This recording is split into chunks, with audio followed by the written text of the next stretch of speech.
The lone wolf always dies first. When you look at nature and you see a pack of wolves, you think to yourself, all right, this is a healthy wolf. This is a healthy pack. But when you see a wolf by itself, you usually think, all right, maybe the pack is somewhere else. Maybe the pack is watching, right? Maybe there's going to be some kind of strategic attack, because you never really expect for a wolf to be alone unless that wolf is injured. And what tells us that that wolf is injured is if that wolf is by himself, because it communicates a story of something happened to the pack where this wolf is now alone and now he is vulnerable, right? So this idea that society romanticizes as doing everything by yourself, being the lone wolf, and you have all of these reels and videos of an individual working in the dark by himself. Yeah, listen, I get it. It looks cool as fuck, but in reality, the lone wolf always dies first. Why is that? Well, that's exactly what I want to explain in this video. When I first started in my business journey, in my fitness journey, in anything in life, right? Obviously, I had to make a conscious decision that I wanted to better myself. I wanted to improve myself as a man. And when I looked around my environment, I noticed that there was very few people that were actually capable of being down for that idea. You know, everybody was just, oh, you know what? Let me just bullshit my way through life. Oh, let me just have fun. Let me go ahead and delegate the years that I have left in my life to just fuck around, bullshit, and not do anything serious. And then the second that you want to get serious, you're surrounded by a bunch of fucking chumps, right? So then you decide to just be the lone wolf, do everything by yourself. And yes, temporarily, maybe you'll see some benefits, because I would say in the beginning, isolation could allow you to clean up your mind, think more thoroughly, and have an observation of all the mistakes that you've been making and improve on those mistakes. However, long term, you need the right people in your corner.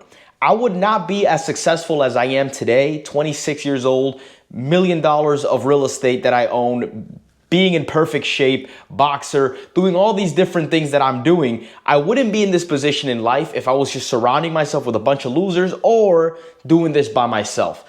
Let me explain to you guys a quick story as to why I love boxing personally, right? So I travel an hour to go to the gym that I go to, and I travel an hour back. So I invest 2 hours to commute every single day for my boxing training. Why do I do that? Well, because I understand that an investment in myself is necessary, especially if I'm going to surround myself with a bunch of killers. I'm not just going to a regular boxing gym where everybody's just working on cardio boxing or conditioning boxing, right? I'm going to a gym where I'm surrounded by Golden Glove winners. I'm surrounded by boxers that have national titles. I'm surrounded by serious fucking killers, people that are way better than me at the sport of boxing. And that's exactly the environment that I want to be in, because when I'm fighting my opponent, when I'm fighting my enemy, I want to make sure that I have killers in my corner. I want to make sure that during my training process, I was going up against people that I respect, I see that are better than me and are capable of teaching me things, are capable of holding me accountable to specific routines that are going to allow me to level up in life. If I had no worthy individuals in my corner who were willing to challenge me, hold me accountable, give me feedback, how good would I really perform? How much better will I actually get? If you've been to the gym with somebody that's there, that's more knowledgeable than you and that could hold you accountable, you understand the value and the difference. It's a massive difference when you go by yourself as opposed to when you go with somebody that's there. The competitive in us, it's able to be brought out of us because we have other men that are also there pushing us, challenging us. You'll feel like a bitch if you're not willing to go all out and do what it is that you have to do, especially in front of an ally, right? And that's why also I want to talk about the importance of not just having worthy allies, but also having worthy enemies and worthy opponents, right? If you're in life facing very weak and easy obstacles, you'll never really become much stronger. But if you're always consistently tackling objectives that are hard, that are difficult, and you're not feeling bad for yourself, and you're always tackling the highest objective that you could possibly conquer, you're going to become stronger. And the people in your corner are there to give you the feedback that you need so that you can utilize that wisdom to upgrade your character. That's why the lone wolf will never be able to make it long term, because you'll only be able to get so far. But then when you come across an obstacle, when you come across any kind of difficulty, any kind of adversity, you won't be able to perform to par. You'll be able to perform as much as you've been able to perform with not having that much feedback, which is ultimately going to cap you at a lower level. You need to be around other people that can give you the feedback that you need to be able to improve and outwork the competition. How do you even know you're doing good if you don't have anybody that you're there to practice with, that you're there to counsel you, that you're there to have a conversation about business and hey, this is what I'm going through and this is what's happening. What do you think? A lot of people that choose the lone wolf mentality end up making very bad decisions, and it ends up taking them way longer to achieve any kind of success because they're simply not around the right people. If you are handling your problems by yourself and you're not surrounding yourself with people that could actually guide you, you're doing yourself a huge disadvantage. I mean, let's think about it even in business terms. Yeah, when I first started, it was me. I had my brother in my corner who was also in real estate, and my other brother as well. So I had two brothers in my corner that was also committing themselves to this real estate game. And because of that, this is why I believe in the last 7 years, I've been able to amass $10 million worth of real estate, found massive success, retired my parents. I mean, there's so many things that are happening in my life, great things that are happening in my life. And I can't just say, hey, I did this all by myself. No. Along the way, I've met some incredible people. I've had my brother there to guide me. I've had an amazing support group that I was capable of going back to for feedback, to refine my character, to refine myself. And you know what it comes down to? A lot of these individuals that have this lone wolf mentality, they're fearful and they're overly prideful. And then what tends to happen, because they don't see that they're progressing as they would like, is they would become envious of the men who actually are progressing. They would become envious of the men that are actually achieving their goals and doing better than they are. But the reason why they're doing better than you is because you are not allowing yourself to compete. You are not allowing yourself to be judged. You are not allowing yourself to gain valuable feedback, to upgrade yourself, upgrade your character. Again, if you're surrounding yourself with a bunch of chumps and that's what you're used to, it makes sense why you're thinking, you know what, I might as well just go out on my own and do everything myself. However, if you surround yourself with other competent men, if you surround yourself with men that are better than you, or even at your level that are still going at it, you'll look at your phone and saying, shit, you know, Chris just checked in, you know, Josh is already doing his work. Chris is already hitting the weights and I'm not, right? Like you'll see the environment that you're in and they're all working, and you'll notice, all right, if I'm falling behind, I'm going to get on myself. I'm going to hold myself accountable. I don't want to be the bitch of the group. So it's either get rich or get left behind, right? It's either get results or get left behind. And that's not the individual that I want to be. And that's not the individual that you want to be. Let's be honest. Whenever we start any kind of journey in our life, any kind of mission, the objective is to win. The objective is to succeed. The objective is not to lose.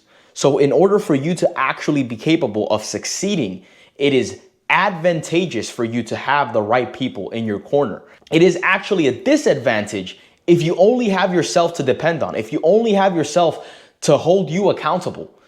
It's a huge disadvantage, and it's a huge disservice to yourself and to your future self. If your future self was looking back at you and seeing all the decisions that you were making because you were too afraid to get in a circle of other powerful men and be judged, you will be highly disappointed in yourself. In fact, you will regret that you turned down the opportunity of surrounding yourself with other competent men because you were too afraid of being outworked, because you were too afraid of being outcompeted. That's not the way to do it. That is not the masculine essence.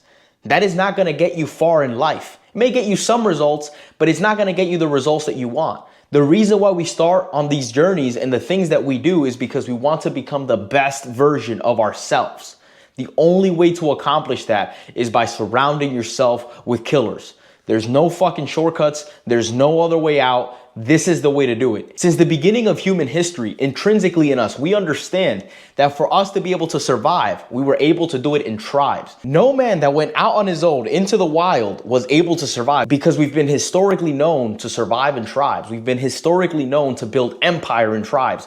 Nobody has ever done it alone. So why do you think you're going to be the first one to ever do it? It's not going to work.